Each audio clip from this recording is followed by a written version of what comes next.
Good afternoon, it's Heather and Phil, and we are here this evening on Macaulay Avenue in Chattanooga. And I said to Heather earlier today, let's do a photography adventure tonight. You pick the place. And we wanted to do, the idea was maybe to do a Nick Carver style photo of a building around here. And so I went on and worked on some other photography type stuff, and Heather came in and said, I found the place, and she picked this antique store on Macaulay Avenue called the Refindery. And we just walked around the inside of it. It's really awesome in there. I wish that we had documented that because it's really cool. But the sun is setting behind the building, and they just closed a couple minutes ago. Hopefully the cars in front of it will go away by the time the light gets right. And I'm going to get to work now setting up a composition. Good find.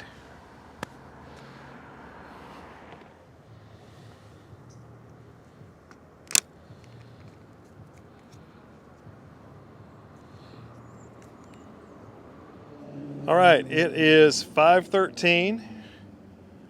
What time is sunset tonight? Sunset will be at 5:43 p.m. today.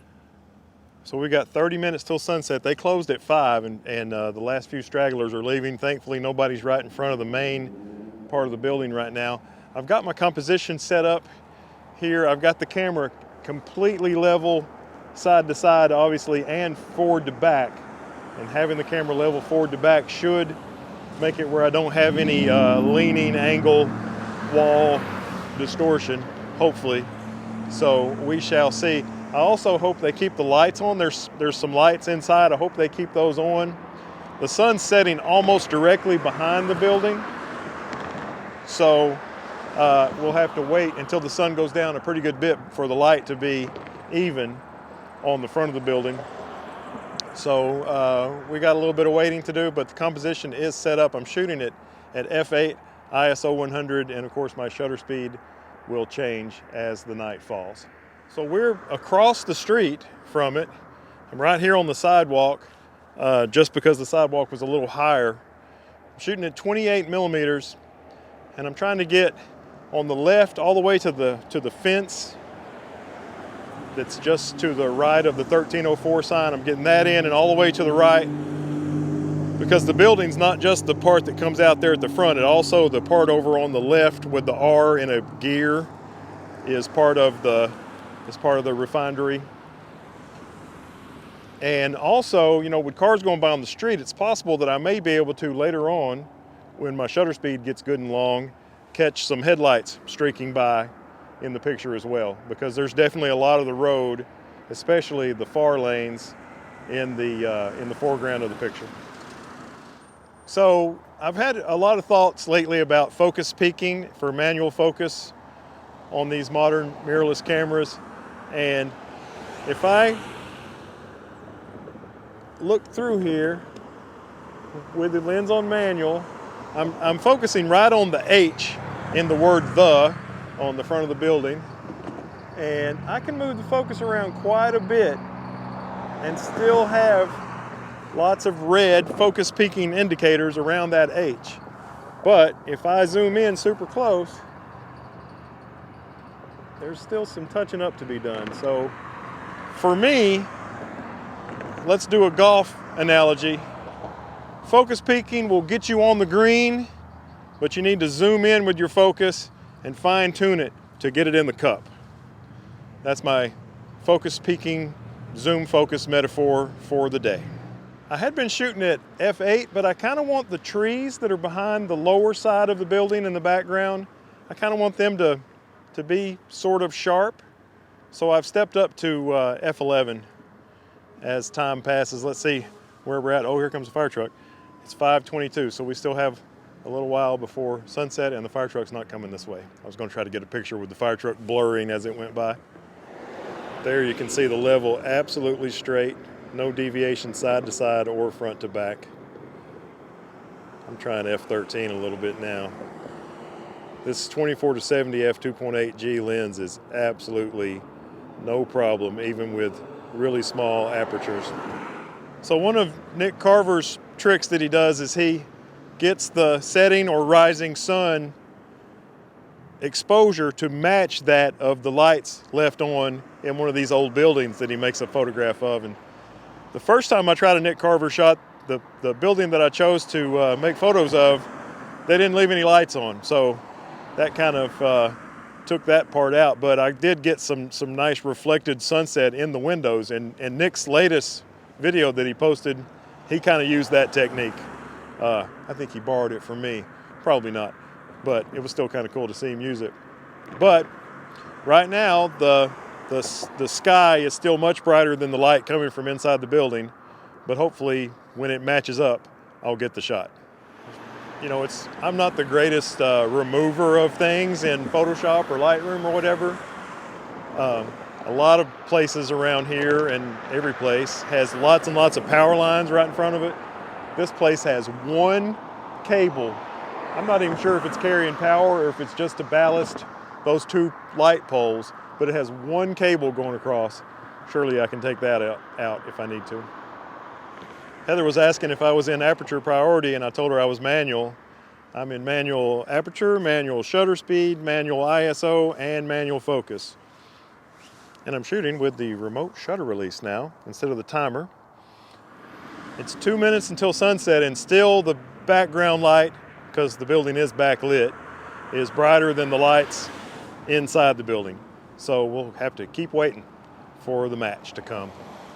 Well, here is a photograph with the background way overexposed, but I still like this shot because it kind of shows you the first composition that I worked on that night. Okay, so it's almost the perfect time, and I'm having second guesses about my composition. I'm thinking, even though the building goes over to the left some, I'm thinking shooting straight at the main part of the building might be better, so I'm changing. This is a lot simpler composition.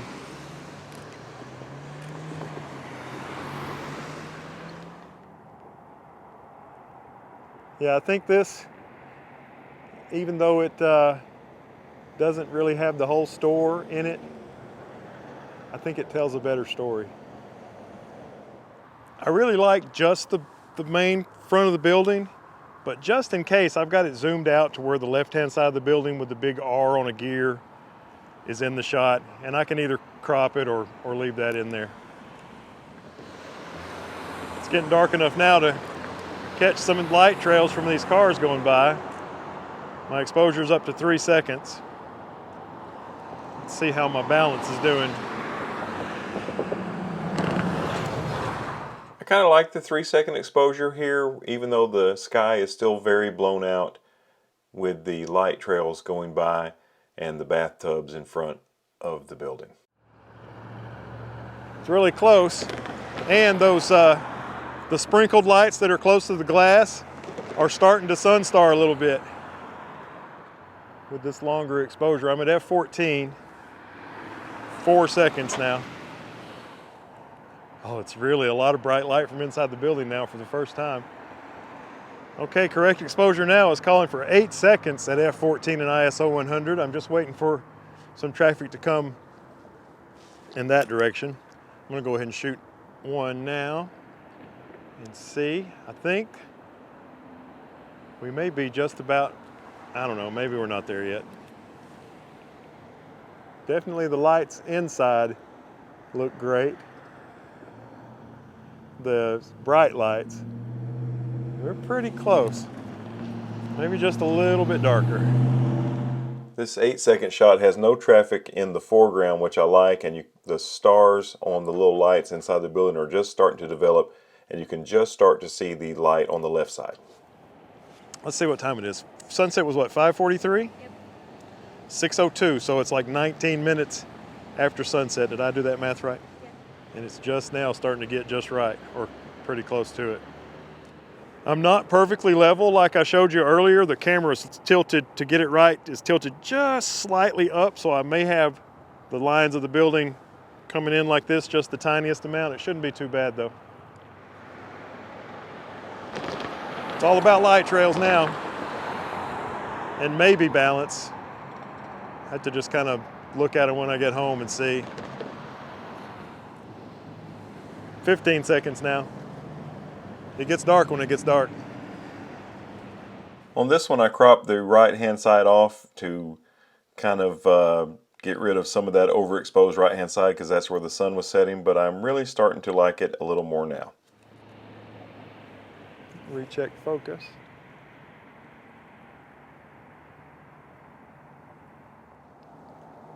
When it gets darker like this, it's harder to check the manual focus in the viewfinder because there's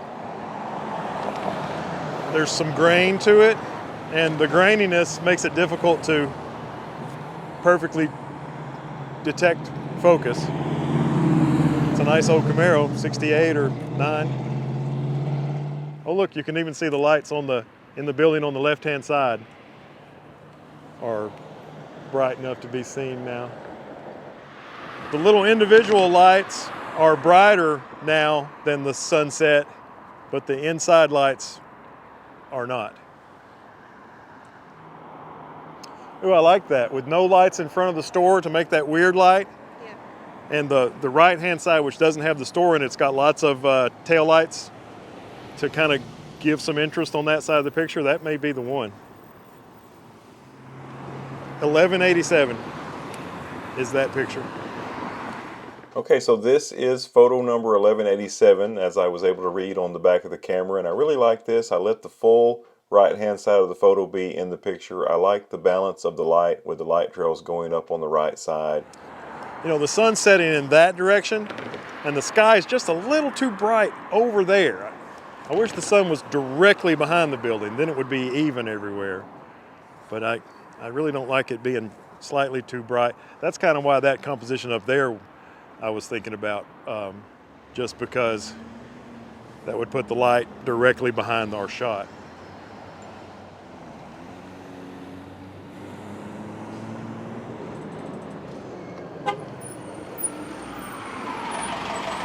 That's Adrian Alford did some long exposures with buses going right by in one of his videos recently. That was cool that a Carter bus just came by, although it does have a little bit of a diesel stink to it.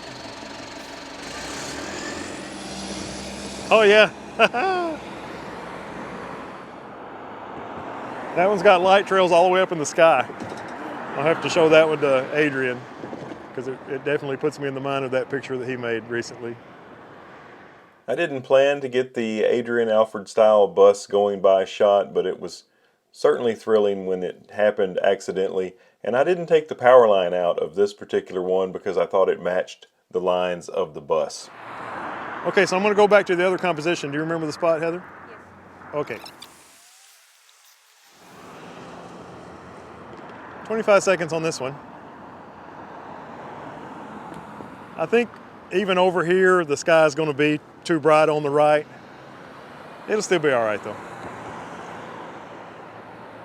Okay, so this is the third different composition on the night. It's similar to the first composition, but slightly different. It has lots of light trails and light stars and semi-balanced light. I'm going to try shooting it now from a lot further back. I'm going to try the straight on shot from way back here.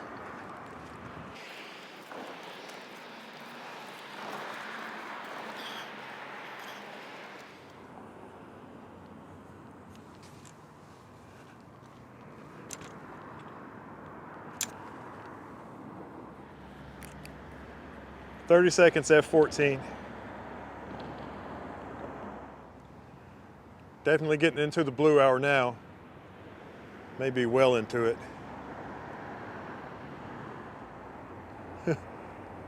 Every one of those lights in the building has a giant star on it. Every one. And the lights, the parking lot lights back here to the left have big stars on them too. I made 4 shots of this last composition and I liked 3 of them. This is the first one here, maybe the best one because the bathtubs are not blocked and there's a lot of light on the right. And here's the second one, and then the third one has a lot of foreground light trails. And the blue hour light gets darker in the background of each of these. Well, we have been taking pictures of this place for, how long have we been doing it? Since 5, so it is now 6:25. For about an hour and a half. So Surely at least one of them will be good. Thanks for watching. Thanks, Heather, for picking out such a great place and working the vlogging camera the whole time. And we hope to see you again in the next one. Bye-bye.